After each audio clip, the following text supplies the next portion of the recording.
नमस्कार. आज आहे बुधवार आणि आपण छान अशी एक शिपी बनवूया. तर इथे ह्या मी शिप्या घेतलेल्या आहेत, त्या साफ करून घेतलेल्या आहेत. आता कढईमध्ये घातलेलं आहे तेल गरम झालं की लगेच आपण घातलेला आहे कांदा आणि कांदा छान फ्राय करून घेऊया.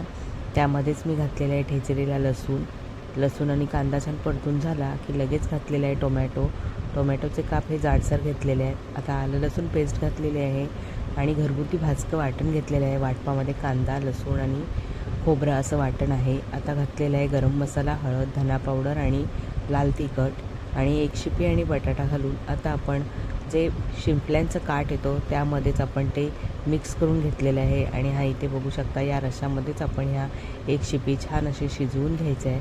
आता मी वाफेवर ठेवलेलं आहे ताटावर थोडंसं पाणी ठेवलेलं आहे.